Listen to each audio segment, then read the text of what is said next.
Hi hello welcome back to my channel. എന്തെല്ലാമാണ് എല്ലാവരുടെയും വിശേഷങ്ങൾ? ഞാനിന്ന് വന്നിട്ടുള്ളത് കണ്ണൂരിലെ കല്യാണങ്ങളിലും സൽക്കാരങ്ങളിലൊക്കെ തയ്യാറാക്കുന്ന അൽസൻ്റെ റെസിപ്പിയുമായിട്ടാണ്.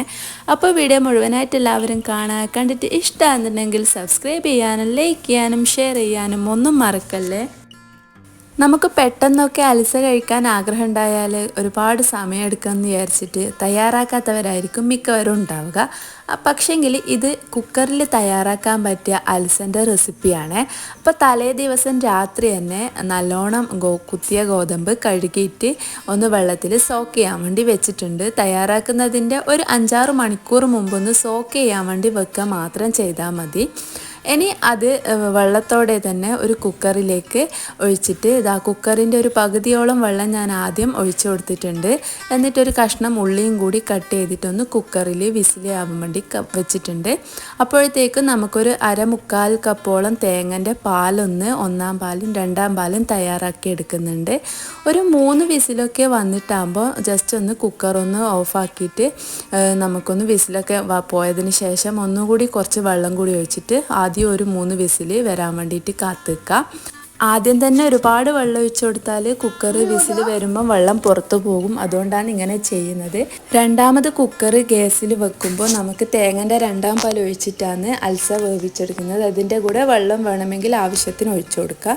എന്നിട്ട് ഈ ഒരു പരുവാകുമ്പോൾ നമുക്ക് ഉപ്പും പിന്നെ തേങ്ങൻ്റെ 1-ാം പാലും പിന്നെ ഒരു 2 ടീസ്പൂൺ നെയ്യും ചേർത്ത് കൊടുത്തിട്ട് മൊത്തത്തിൽ ഇളക്കിയെടുക്കുന്നുണ്ട്.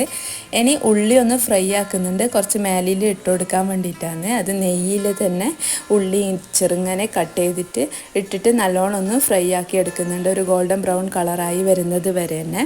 ഇനി അൽസയിലേക്ക് ഒരു 1/2 ഗ്ലാസോളം പശുവും പാലും കൂടി ഒഴിച്ചു കൊടുക്കുന്നുണ്ട്. ഇനി ഫ്രൈ ആക്കിയ ഉള്ളി കുറച്ച് ഇട്ട് കൊടുത്തിട്ട് ഇളക്കാം. അതിൽ അൽസക്കത്തുനിന്നൊരു പകുതി അൽസ നമ്മൾ മിക്സിയിലിട്ടിട്ടൊന്ന് ജസ്റ്റ് നല്ലോണം അരച്ചെടുക്കുന്നുണ്ട്. പേസ്റ്റ് ആക്കേണ്ട കാര്യമില്ല. കുറച്ച് ഇതുപോലെ അരച്ചെടുത്തിട്ട് നമ്മൾ ഇതിലേക്ക് ഒഴിച്ചു കൊടുക്കുകയാണ് ചെയ്യുന്നത്. ഇങ്ങനെ അരച്ച് ചേർക്കുമ്പോഴാണ് അൽസക്ക് കുറച്ചും കൂടി ടേസ്റ്റ് കിട്ടുക. കുറച്ച് മുഴുപ്പും കൂടി വരും ഇങ്ങനെ ചേർത്ത് കൊടുക്കുമ്പോൾ. അങ്ങനെ മൊത്തത്തിൽ പകുതി അലസിയും അരച്ചിട്ട് ഇതിലേക്ക് ഒഴിച്ചു കൊടുത്തിട്ടുണ്ട്. ഇനി ഒന്ന് തിളക്കുന്നത് വരെ നല്ലോണം ഒന്ന് ഇളക്കിയെടുക്കാം.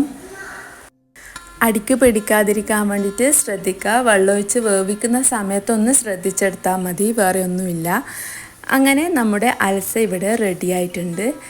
നമ്മൾ കുക്ക് ചെയ്യുന്ന സമയത്ത് ഉപ്പിട്ട് കൊടുക്കില്ല. ലാസ്റ്റ് വെന്ത് വന്നതിന് ശേഷമാണ് അൽസയിൽ ഉപ്പിട്ട് കൊടുക്കുന്നത്. ഇനി നമുക്ക് സെർവ് ചെയ്യാം. ഒരു ബൗളിൽ കുറച്ച് അൽസ ഒഴിച്ച് വെച്ചിട്ട് ഇതുപോലെ നമ്മൾ നേരത്തെ ഫ്രൈ ആക്കിയ ഉള്ളി കൂടി അതിന് മുകളിലേക്ക് ഇട്ട് കൊടുക്കുക. കുറച്ച് നെയ്യും കൂടി സ്പ്രെഡാക്കി കൊടുത്തിട്ട് ഇങ്ങനെയാണ് നമ്മൾ അൽസ സെർവ് ചെയ്യൽ. ഇനി ഇങ്ങനെ കഴിക്കുന്നവർക്ക് ഇങ്ങനെയും കഴിക്കാം. അല്ലെങ്കിൽ കുറച്ച് പഞ്ചസാര മേലിൽ ഇട്ട് കൊടുത്തിട്ട് ഇങ്ങനെയാണ് നമ്മളെല്ലാവരും കഴിക്കാറ്. ഇനി ഇതുണ്ടാക്കുന്ന സമയത്ത് മിൽക്ക് മെയ്ഡ് ചേർത്ത് കൊടുത്താൽ കുറച്ചും കൂടി ടേസ്റ്റ് കിട്ടും. ഞാൻ അതൊന്നും ചേർക്കാതെയാണ് അൽസ തയ്യാറാക്കിയിട്ടുള്ളത്. ഇങ്ങനെ തയ്യാറാക്കിയാലും നല്ല ടേസ്റ്റ് ഉണ്ട്. അപ്പോൾ എല്ലാവരും ഇതുപോലെ ഒന്ന് ട്രൈ ചെയ്ത് നോക്കുക. ഫീഡ്ബാക്ക് അറിയിക്കാൻ മറക്കരുത്. ഇതുപോലുള്ള നല്ല റെസിപ്പീസുമായിട്ട് ഞാൻ ഇനിയും വരാം. Bye bye.